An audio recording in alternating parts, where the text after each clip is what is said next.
Hey guys, welcome to day 2 of solution stoichiometry. So yesterday you worked on one type of problem. Today we're going to work on a separate type of problem. This time for our solution stoichiometry, we are going to look at problems that give us a mass to start with and ask us to calculate a volume.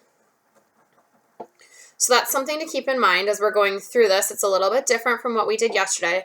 Still the same concepts, still the same process, just a different starting point and ending point. Okay, so if we look at this example problem here today, this might be a good opportunity if you're following along taking notes to pause the video, write this down in your notebook. Okay, so looking at this problem, it says how many milliliters of 1.5 molar nitric acid are required to react with 100 grams of cuprous oxide. And they give us both of those two formulas here, so we don't have to come up with them. The nice part about this problem today is that it's already balanced for us.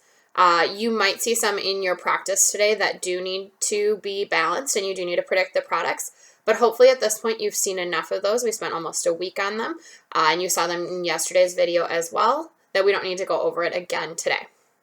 So looking at this problem, we can see we're given two pieces of information. We're given that we have 100 grams of cuprous oxide, and we're given that we have 1.5 molar nitric acid. We're asked how many milliliters.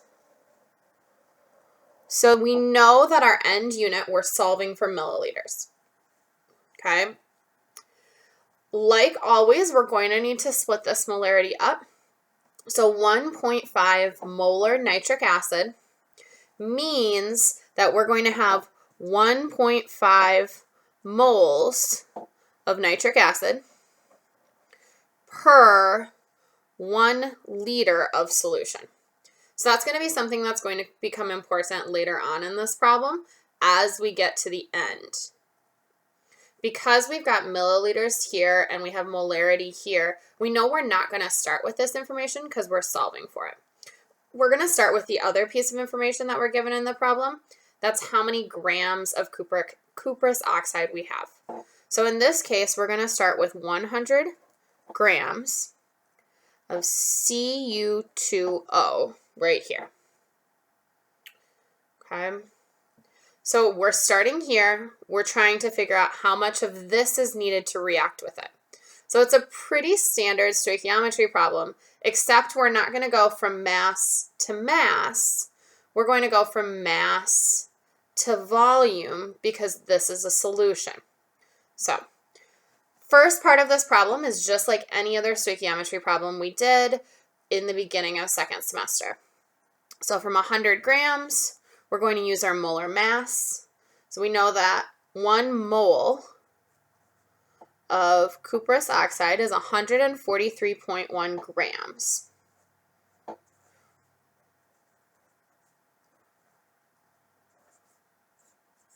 So grams cancel here.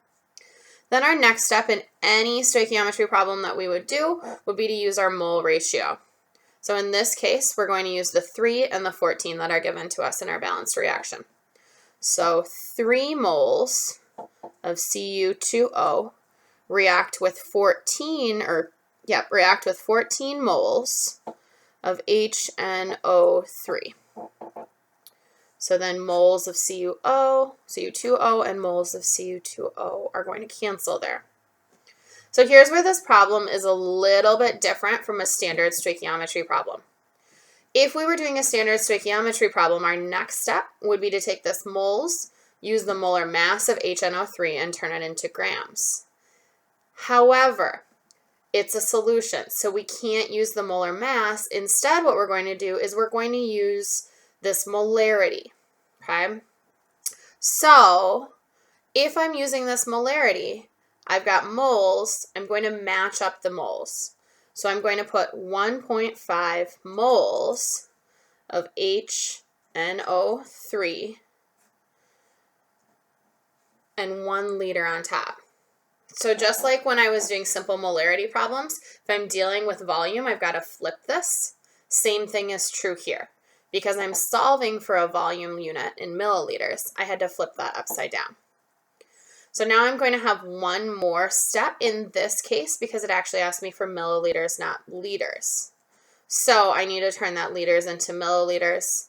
I'm going to say 1 liter is the same as 1,000 milliliters. Sorry, I ran out of room on the end there. So now my liters will cancel with liters, and I can solve this problem. So I'm going to multiply across the top. Don't forget this one that's technically up here. And then I'm going to divide by anything that's on the bottom. When I do this, I should get an answer of 2,174.08 milliliters. So, things to keep in mind. You won't always have to do this very last step. Sometimes the question will ask you for liters instead of milliliters, so then you can leave it right here. Liters would be your goal unit and you could solve. If it asks you for milliliters, you'll need to do that extra conversion, that very last step. You're always going to be given 2 pieces of information in these type of problems. You're going to be given a mass of one compound, and you're going to be given a molarity of another compound. You're then going to be asked to find the volume, either milliliters or liters, of that second compound that you're given the molarity for. Okay, you've got a practice problem in this PowerPoint. It comes on the next slide. You've got the answer for that practice problem as well. And then you have an understanding check today. If things are not making sense or you're feeling a little shaky, make sure you either stop into office hours in the morning or the afternoon, or you check out the chemistry website. There are some YouTube videos and some extra practice there that can help you on this. Happy chemistry!